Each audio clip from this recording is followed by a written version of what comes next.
Are you practicing more than you want to, but not getting the results that you'd like? In this video, I'm going to show you 3 powerful ways to get better at the piano faster and with less effort.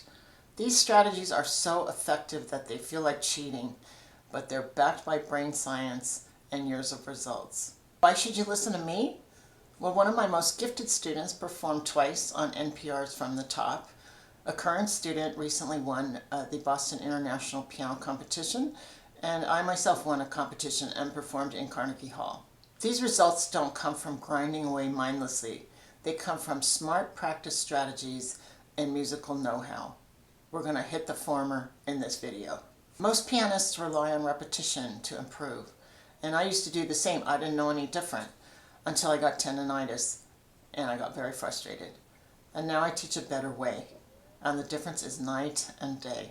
There are 3 steps to practicing in a way that works with your brain and not against it. Let's walk through each one. Step 1, stop mindless repetition. Use the 3 break 3 technique instead. Repetition is what helps the brain put down neural pathways, but the brain doesn't care what it wires. It just puts in whatever you're repeating. So even focused practice could backfire if you're repeating tension, bad fingering, or subtle errors. So what happened to me, I was about to do a recording session and I was practicing a part that was really hard for me, and I did it in sets of 10 over and over and over again. I was focused, but I was repeating the wrong movements. My hands started to hurt, and that was the beginning of the tendonitis that flared up full force about a year later. I was reinforcing the wrong pattern with every step, every time I did it. How do you fix mistakes? Well, you want to isolate the exact spot, not the whole phrase, not the whole page. Hone in on a very small chunk, 3 to 5 pieces of information.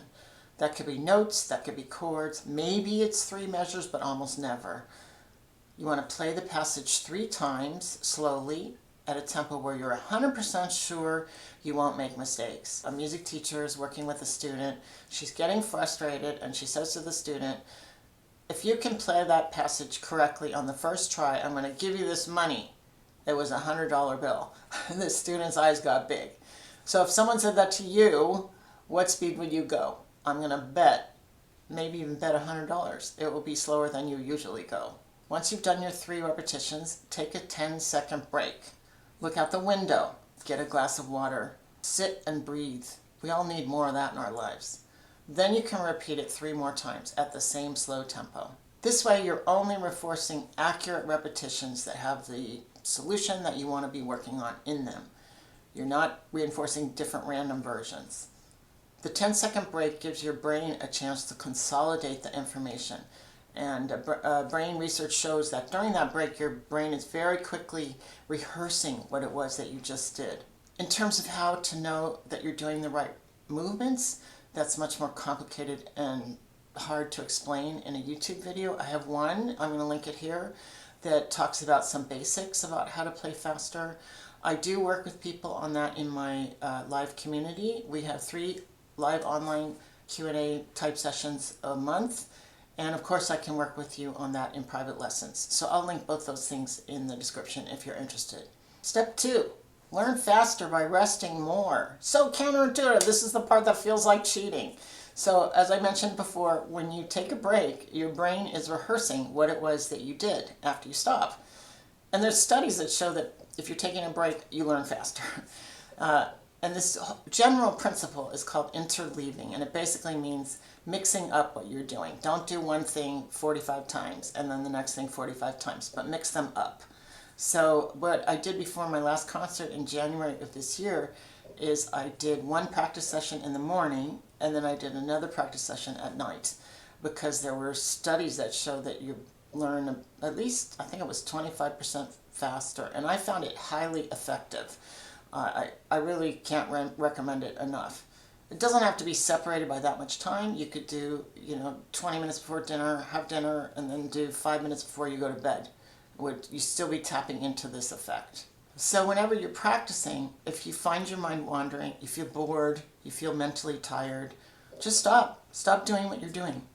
You could take a brief break, or you can switch to a different section of your piece or a different piece. Another way to apply interleaving would be to set a timer to go off every 5 to 7 minutes. And when the timer goes off, you can then jump to a different section. And this is the part that feels like cheating, that grinding less will help you improve faster. Step 3, treat practicing like problem solving. Progress doesn't come just from repetition, hoping that if you do it enough times it will somehow magically get better. It comes from figuring out what you want to change and having an approach on how to change it. One student that came to me said that when she was a child and she was studying piano, her teacher said, get a box of matches, put it on the side of the piano, and every time you do it right, you get to take one match and put it on the other side of the piano. And if you get it wrong, you have to take all of the matches from the completed side and put it back on the beginning side and start over. Talk about a recipe for mindless repetition. And also, she's repeating just from the beginning. So she's repeating the part that she was doing right. She's not zoning in on fixing the part that was wrong. Another common problem I see that students have is because I see it in lessons, we're working on solving a problem and we do it 4, 5, 6 times until they can do whatever it is in the way that it needs to be done, and then they're like, okay, we're done, and then they want to move on. That's not how it works. Once you get it how it needs to be, you need to repeat it at least 3 times. This would be the perfect time to do the 3 break 3. And if it's something that's super challenging, or you have some deadline coming up that you need to get better fast, you could do the 3 break 3, practice some other stuff, and then come back and do the 3 break 3 again. Another big problem I see people having when they're trying to problem solve is that they practice sections that are too long. Well, almost always. And I ask my students all the time, pretty much every time they come in, if they say, I'm having trouble with this, I say, show me how you're practicing it. And 99% of the time, the section is still too long, even though I've already given them this speech many times. So when in doubt, practice a shorter session. Practice a shorter section. Also important is to try to diagnose the cause. Sometimes it's movement-related stuff, which is too big a topic to go into in this video. But some common places to check are leaps. Often the leaping hand is not jumping to the new notes soon enough, or you don't feel confident enough about where they are, and you have to look at your hand and you lose your place on the music, and there's a big old intermission. I do have another video about getting better at finding your right notes on the piano. I'm going to link it up there. I'm a big advocate for practicing with your eyes closed or with a blindfold.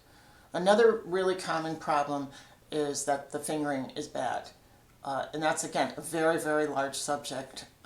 Maybe someday I'll make 40 YouTube videos on it. I haven't gotten to it yet. I'm a little intimidated by the topic because it's so large, and how to divide it up, and yeah, so I'm a little putting that one off. I do have inside my school community, Piano with Rebecca B. If you're a member and you have a spot that you don't know what the fingering should be, you can submit that to me and I'll tell you what the fingering should be. So that's a service I offer my members because I think it's really important. And the final reason people often are making mistakes is because the way that they've got the music organized in their mind is confusing, or the passage itself is just confusing. So it's important to try to chunk the music into chunks that feel clear and obvious to you. And the most common problem that makes people feel confused is when the notes are changing direction a lot. So if you group them by the directions that they're going in, it can feel a lot less confusing. And just to recap, once you've figured out what the solution to your problem is, then you should do the 3 to 5 slow reps, take a 10-second break, and 3 to 5 more slow repetitions. And just to also be clear, this is all about learning your piece accurately. It's not about once you've already learned it and you're getting ready to perform it. That's a whole different way of practicing. If you'd like me to do a video on that, please let me know in the comments. I'd certainly be happy to talk about that. That's something that's easy to explain in a video and also extremely helpful if you're somebody that likes to perform. So anyway, if you enjoyed the video, I do have a free guide called The Practice Trap, and I list the 10 most common pitfalls that I see people falling into in terms of practicing. There's a link in the description where you can download it, and you can also see the link to my school community there, and you can check it out and see if it might be for you. Thanks for watching.